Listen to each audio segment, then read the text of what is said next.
Yo mga idol, kamusta? Sports Talk PH nga pala.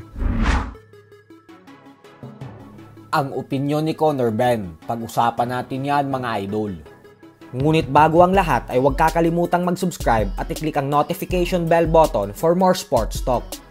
So tila magkasalungat nga po ngayon ang opinyon ng Matchroom Boxing promoter Eddie Hearn at ng kanyang alaga na si British knockout artist Conor Ben patungkol sa paparating na laban ng ating pambansang kamauman ni Pacquiao. Ito po ay dahil kung ating matatandaan ay binanatan ni Eddie Hearn si Pacquiao at sinabing wala naman daw itong pag-asang manalo sa current WBC welterweight world champion Mario Barrios. Giit ni Hearn na napakahina daw na kampiyon ni Barrios pero mas mahina pa daw dyan si Pacquiao ngayon nang dahil sa edad nito.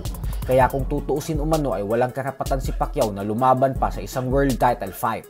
Kaya isang napakalaking kalokohan umano ang ginawa ng WBC na binigyan ng ganitong klaseng pagkakataon si Pacquiao.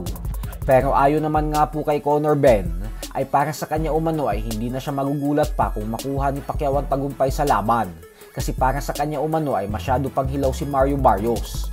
Paliwanag ni Ben na nakikita niya daw na papahirapan talaga ni Pacquiao si Barrios sa laban na ito hanggang sa tuluyan nitong makukuha ang kampyonato.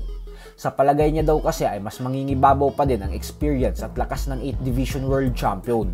Dahilan kung bakit kumbinsido siya na makukuha pa din ni Pacquiao ang panalo.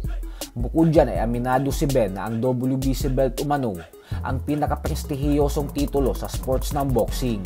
Kaya pangarap niya daw talaga itong makuha. At dahil dyan umano ay gusto niyang labanan si Pacquiao pag nagawa nitong talunin si Barrios. Lalo pat lumaki umano siyang iniidolo ng husto ang ating pambansang kamao. Sa kabilang banda naman mga idol ay muli nga pong nag-post ang trainer na si Jason Casimero sa Cuadrong Alas It's My Boy official Facebook page ng edited face-off video ng kanyang kapatid na si Angas ng Pinas General Casimero at ng current undisputed super bantamweight world champion na Oya Inoue. At dito nga po ay sinabi nito na nakakagigil na daw talaga si Inoue. Subalit sa kasamaang palad nga po ay walang pakialam ang binansagang halimaw ng Japan kay Casimero sa kasalukuyan dahil abala ito sa kanyang paghahanda sa 3 laban na naka-line up para sa kanya sa susunod na 12 buwan. At yan nga po ay ang kontra sa bigating mga fighters na sila Muradjon Akmadalian sa September, Alan Picasso sa December at Junto Nakatani sa unang bahagi ng taong 2026. Kaya naman bagamat masakit man tanggapin para sa ating mga Pinoy boxing fans, pero wala po talagang oras at panahon ngayon ang Japanese monster sa angas ng Pinas. Samantala, ngayon nga pong umakyat na ng 154-pound junior middleweight division ang former unified welterweight world champion Jeremy Boots Ennis, ay nagde-demand na ang mga fight fans na paglabanin si Ennis at ang undefeated knockout artist na si Vergil Ortiz Jr. Kaya naman dahil dyan ay madami ang naniniwala na hindi magtatagal, ay ipapatawag na din ang dalawang ito ni Turki Al-Ashik para paglabanin. Hindi din po ito malabong mangyari at mukhang madali lang din itong maikasa.